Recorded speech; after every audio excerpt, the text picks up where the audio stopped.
All the genetic data is deleted forever, and yes. Really? Because that's not what your privacy statement says in the fine print. Let's read it. What your statement says is, we retain personal information for as long as necessary to provide the services and fill the transactions you have requested, to comply with our legal obligations, resolve disputes, enforce agreements, et cetera, et cetera. That, such as name, email address, Oh. and other.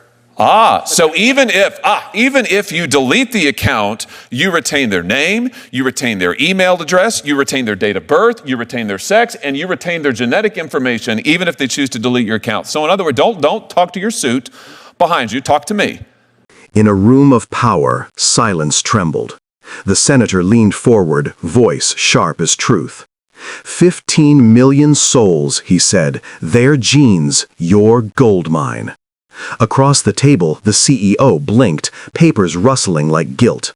He spoke of consent, of trust, of deletion buttons that promised mercy.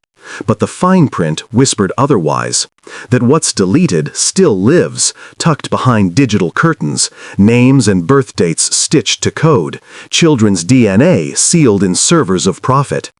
Your customers trusted you, the senator thundered, and you sold their very bloodlines.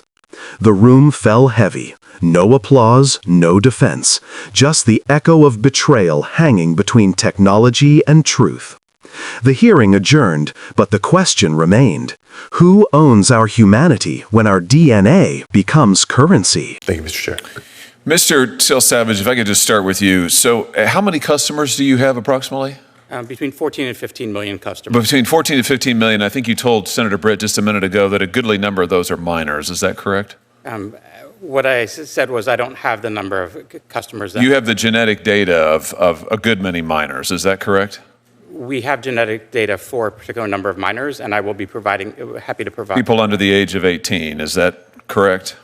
That is how I'm defining a minor. So they give your customers, I just want to make sure I understand your business model. Your customers give you their genetic information for you to run various tests on. Is that right? Yes, that is correct. And I mean, that's pretty sensitive stuff, isn't it? Somebody's genetic information. Is there anything more personal than that? I would agree with you, Senator, that genetic data is sensitive information. And so now you're just going to sell all of it? 15 million people, bunches of kids, maybe millions.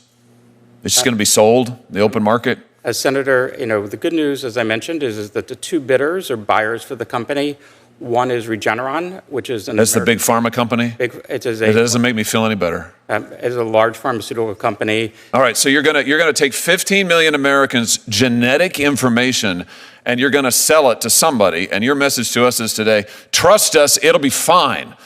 Maybe it's a big pharma company. Maybe we'll get lucky. Maybe they'll treat it right. I thought your privacy code, your privacy commitment said that consumers had a right not to have their information shared with anybody else without their consent. I mean, I've got your privacy statement right here. It says that without their consent, you can't share their information. You're about to sell it. Senator, that consent is, essentially for, not real? Not share for research purposes, and we are not selling it for research purposes. So when you tell the consumer, give us your personal information and we'll take money from you, and we won't give it to anybody without your consent, it's not real. It just means, maybe kind of depends on the day. Senator, I will say that our customers' data is their own.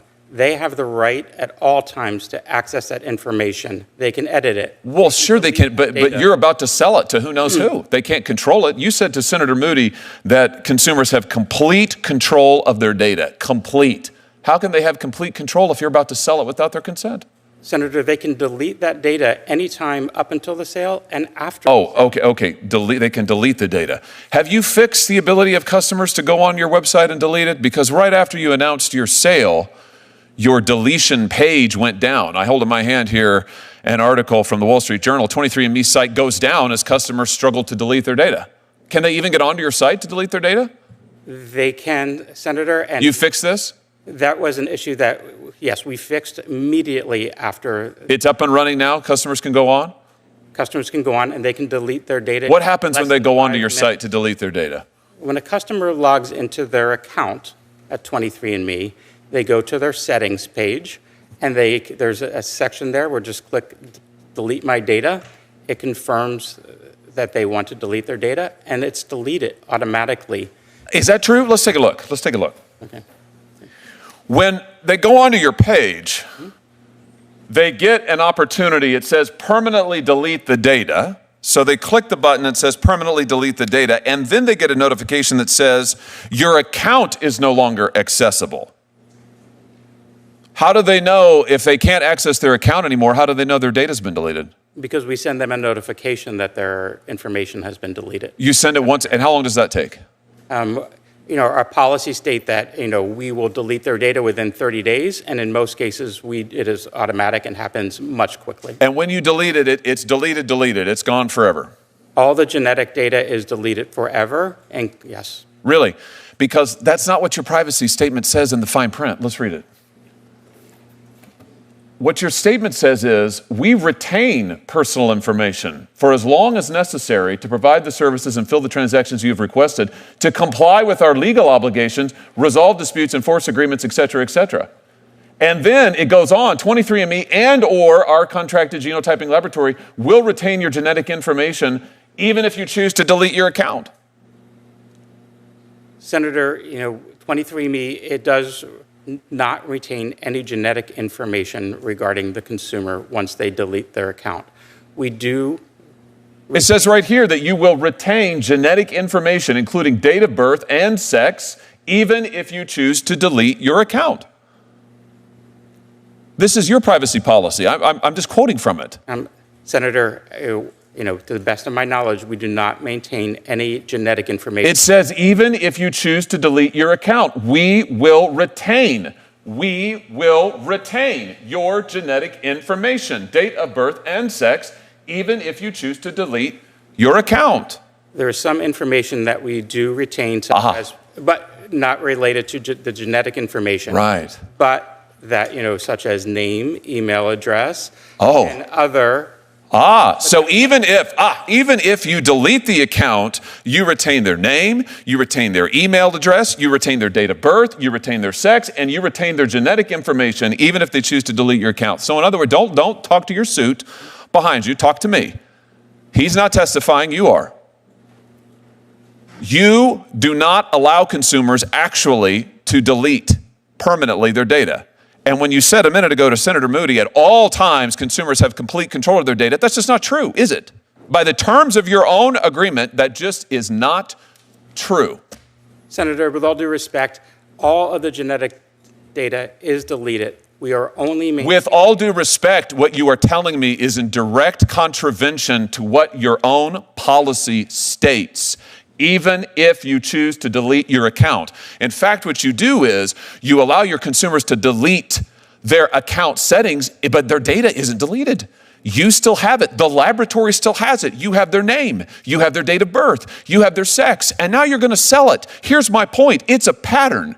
Your consumers actually aren't in control of anything. You are. You control their data. You control their genetic information. Now you're about to sell it. You promise them, we won't ever sell it without your consent, but you're doing it. You promise them we'll allow you to delete it, but you don't. In fact, you've lied to them. Have you not? Senator, we have not. I assure you that we are deleting all of our customers who have requested. No, you're not. You're not, because your policies say they're not. And you're not deleting it because if you were, your company wouldn't be worth $300 million.